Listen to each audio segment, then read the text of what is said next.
Hey guys, James here of TCG University, coming back at you with another deck profile. Today I'm going to be showing you my Combat Ash deck. This is the first deck profile on our channel for Combat Ash. We just recently got him during one of Jasco's promotional like Friday sales or whatnot, during their streams and whatnot. He is a very cool character. I, in my opinion, kind of built a less regular deck. I think a lot of people are going to start trying to build them under Earth. But I really wanted to build them under Chaos, so that's what we're going to see today. So let's get into the profile, and you can see the choices I made, and I can explain some of the reasoning behind them. Okay, guys. Combat Ash. Combat Ash was recently released with the Evil Dead board game through Jasco and the Kickstarter and whatnot. Then they had promos that they were selling on their site as well. I don't know if they're still out there currently, but I like him. He was very fun, and I would suggest seeing him, going and checking out to see if they're still selling him, because I think he's going to be a very cool piece in like our meta in general as a cool rogue character. Combat Ash is a 6-hand size, 29 vitality character with Chaos, Death, and Earth. Like I said in the intro, I built our deck under Chaos today. He has 2 abilities. A form, once per turn, you can discard a card to build an asset from your discard pile to your staging area, of course. Then, when committing cards to pass a check, you can commit your assets as though they were foundations. This just allows us to have multi-use for our foundations, as well as making sure that they that we kind of stay out of deadlock while also kind of building into deadlock. That was one of the things I noticed, is just like stun didn't really affect us. We didn't have to worry about deadlock abilities, even if we pseudoly had like 15, 17 foundations counting our assets and whatnot. So like it gave us a lot of advantages, but one of the disadvantages is he's a 6-hander. His ability only builds him an asset. So he doesn't pump damage, doesn't draw cards, doesn't give speed, doesn't do any cool things outside just building assets. So he's a very solid character as long as the cards built around him are solid themselves. So let's move him right. Oh god, I hate camera views. There. Okay. So the first card, and the reason I kind of want to build exclusively under Chaos, Tam was joking to me because I should have built Earth and should have just off-symboled this card if I really wanted it. But I really don't like off-symboling cards unless the deck can like super functionally work with all 3, with all symbols constantly. So Psychedelic Mushroom was the card I really wanted to build. Man, I hate this card. I have to do it like this every time. Psychedelic Mushroom was the card I really wanted to build it under. Psychedelic Mushroom is a cool 2/5, 2 mid-block asset that says when this card enters your staging area, you choose one of your assets or foundations, and until that card leaves the area or this card leaves the staging area, it gains all the printed abilities on the chosen card. So it basically becomes like a second copy. The only key note about this is if you do have one on board that copied a foundation, and then you use this to copy a unique card, you have to blow up one of them because of the unique keyword. So you have to take note of that as well. Is sometimes you can unknowingly build 2 unique assets technically with Mushroom. So be careful of that. We'll put you here, I guess. I like the way Tam was doing his. So that way they're still on board, but you can still see them and I have room to like mess around still. Okay. Next, I'm going to talk about Blood, Sweat, and Beers. This is a champ card. Shout out to Phil Birch, Dave Wagner, and Ben Shoemaker. These guys, this card is very, very good for like the way we play our deck. It's a 2/5, 2 mid block. It's an asset that we can build and not care about building because we can either at some point add it back to our hand, or if it's in our hand, doesn't affect us. So as a foundation, as a card in our hand, we never have to worry about it being like a dead card, because if we do end up keeping it because we have one on board, it at least has a card pull response that says we can cancel something. It's an ally unique and has taunt, one of my favorite keywords in the game. Respond card pull, remove. After you block an attack, your opponent's checks get -1 for the rest of the turn.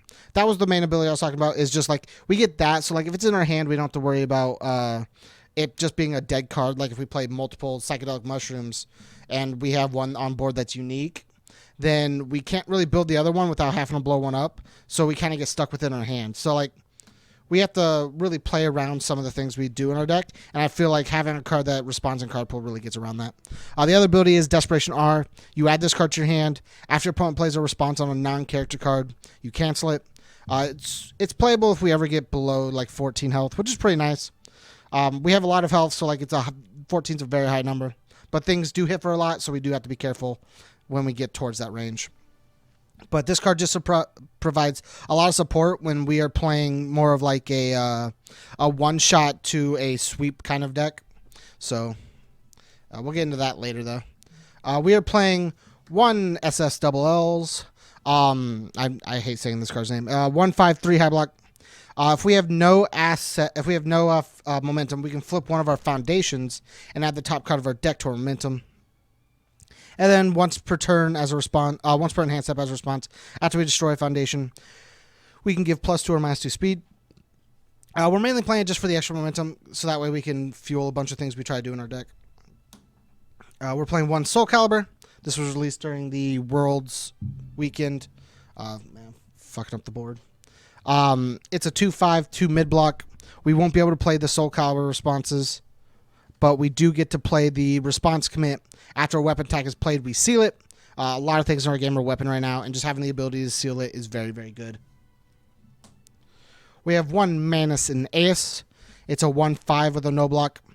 We are playing this because giving multiple abilities to different attacks on our deck is very, very good.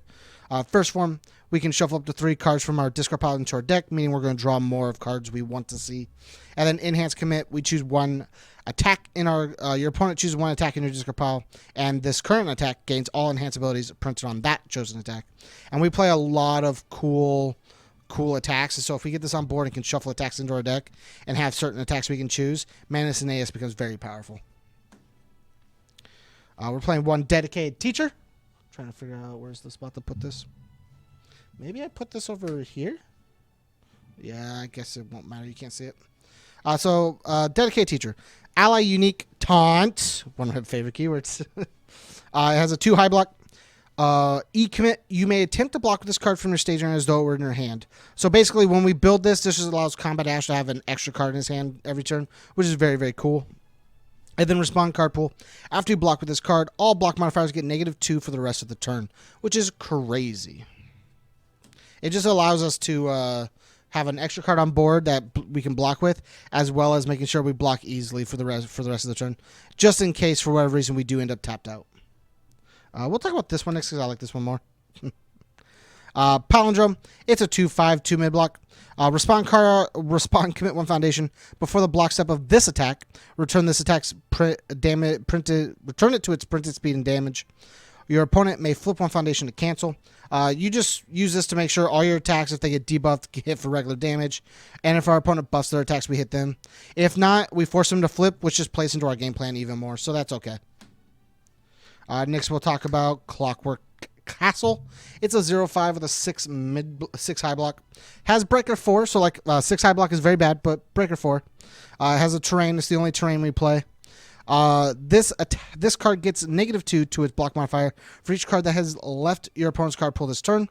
So the more cards that leave our opponent's card pool, the better this card gets. And then respond twice per turn. After a card leaves your opponent's card pool, due to their effect, their cards get +1 difficulty for the rest of the turn. Playable by either player. We don't make a lot of cards leave our card pool, so we don't have to worry about this. And this just kind of prevents combo decks that make cards leave. Stuff like Fog Blanket, stuff like Tengu Dive, if people are playing Tengu Dive. Just small stuff like that to where they make cards leave. Folktale Storyteller, stuff like that. That just will increase their difficulty. It's a small breaker 1 if it's on board. It's a cheap build on turn 1, so that way we don't have to worry about if we draw it, it's still playable. It's just like a spam foundation for us. The Deadlock E is pretty cool, which is commit. Your next check gets +1 for each of your opponent's foundations. So like if they ever get to Deadlock, we know for sure we're not failing anything. But like it just prevents. It's useful if our opponent's playing combo decks that leave cards that have cards leave their card pool, because we'll just get the block for free, and Breaker 4 practically ends their turn. It's good when we draw it early game because it just counts as a foundation for us. And then if we ever do push the Deadlock, it confirms all of our checks, so it's really good. Also has that pseudo breaker ability. And then the last asset in our deck is Manji's Sword and Fuma Blade. It's a 2/6 1 mid block. Respond once per turn, check a 7. After you play a weapon card, your opponent destroys 1 foundation. We play a lot of weapon cards. Foundations count as them as well. We have this. We have our attacks. It's just really, really good. We can sometimes just destroy things. And when we can commit assets to passes, it's really nuts. Check a 5. If you have 3 or more weapon cards in your card pool, draw a card. That ability is very useful in the way I played the deck. You have to check out some of the videos, some of the matches on how I did that specifically. But like, it came in very helpful. And just having the ability to draw extra cards is nuts, especially when our 6-hander doesn't do anything to draw. And then we're playing for Key to Humanity's Freedom. It's a 2/5 no block that says we can remove it to add one asset that we can normally play from our discard pile to our staging area, and then it'll be destroyed during the end phase. We basically play it just to make sure that if we need more assets on board at a certain time, we can get them. So the reason we need more assets on board is our main setup card, and sometimes our kill condition, From Science with Love. From Science with Love is a 5/3, 4 for 5, 0 low block weapon attack. This attack gains multiple X. X equals the number of face-down foundations our opponent's staging area. That's why I said Palindrome kind of supports our game plan. Then E, I did it backwards again. I keep doing this. And then E, add the top X cards of your deck to your momentum. X equals the number of assets in your staging area. This just allows us to, we build our assets, and then we just get spam momentum, and we can just use a bunch of momentum with that.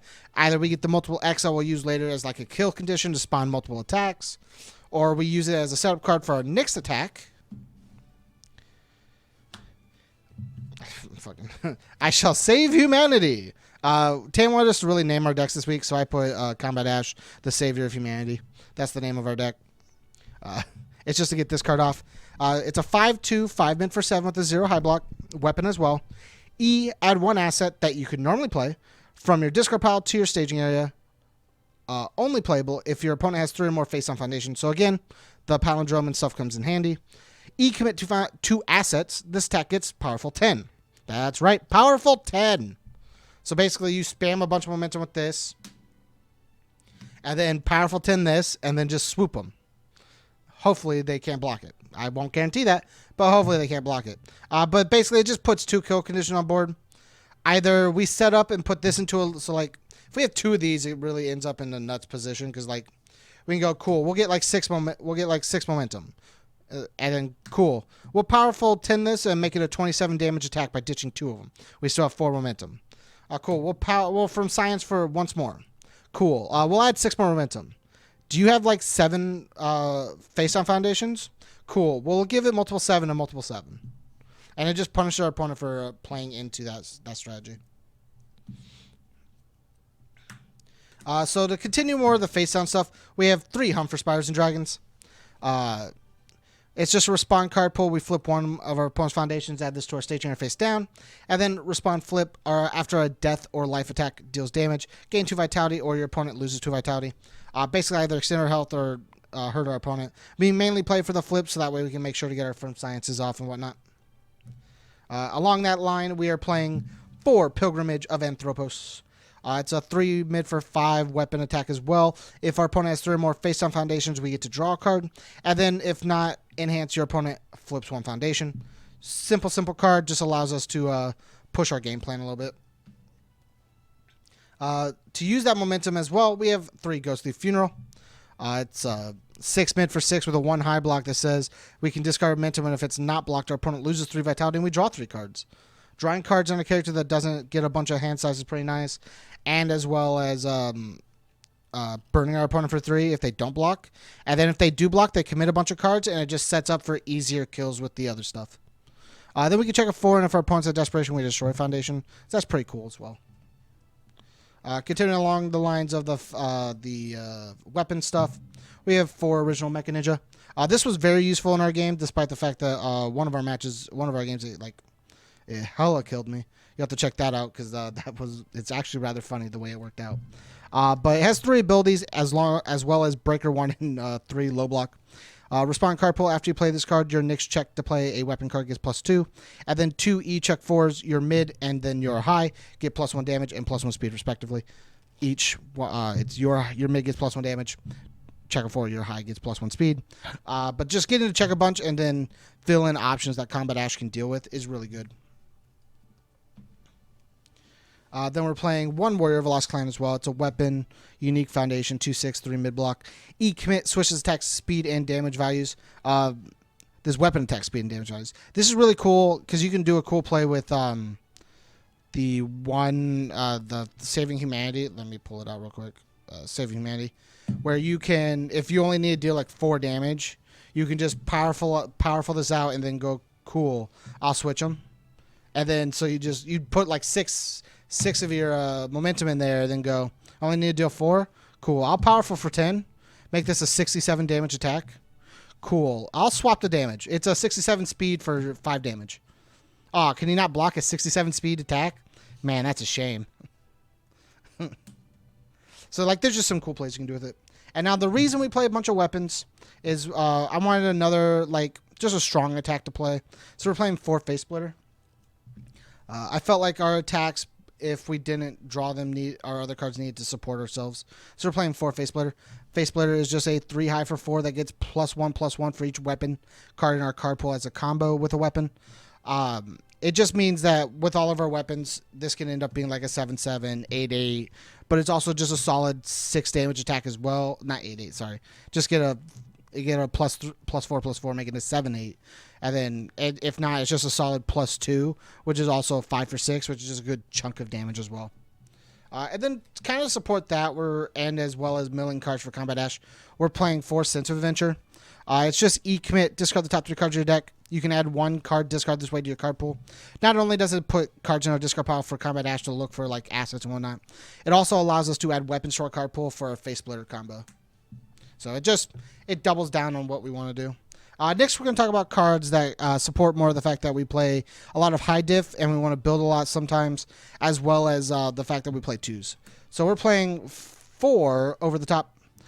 It doesn't count towards progressive difficulty, allows easier builds, has a solid 2 high block, just all around kind of supports us. We have 1 True Identity, kind of the same thing. Form commit, all of our checks get +1. We play a bunch of high diff, so making sure that we pass checks is very important. And then we have 2 Look the Devil in the Eye. This card probably didn't need to be in here, but the original plan was confirm that we're going to pass checks. It's a 2/4 no block that says destroy. Your next check to play an attack gets +2. Player while committed. It just means we can commit it and still get to use its ability very well. We have 4 Azure Nightmare. This card is very, very good as well, as because Combat Ash can discard and burn our opponent for 1, as well as we can discard cards to ready it to make sure we pass more checks. We have 2 Face of a Monster. Deadlock discard to make sure we push things through. Change zones to make sure we push things through. Decrease speed to make sure we block and we don't die. Just supports us very well on defense. 2 Outworld Xeris. Lose X Vitality, get rid of a foundation we don't want to have to deal with. Remove the stun in case we do need our foundations for anything. Just solid support card. And the last card, we're playing Uniting Rebels. If we do end up in deadlock and desperation, a 0/6/3 mid block foundation is great for us because it says gain 1 vitality, and it just extends our life total if we don't die. Thanks again for checking out the profile, guys. If you liked my Combat Ash deck, let me know down below. If you want to support us, go to patreon.com/TCGUniversity. If you hit us up at that $1 level, you get access to a lot of our content early. You get access to a lot of our content live. You get access to our personal Discord. You can talk to us, talk to the Magic guys, the White Shorts guys, the Final Fantasy guys, all those cool guys. Talk to everyone else in our community. You can give us ideas for certain videos, certain decks, certain campus championships, topics for podcasts and whatnot.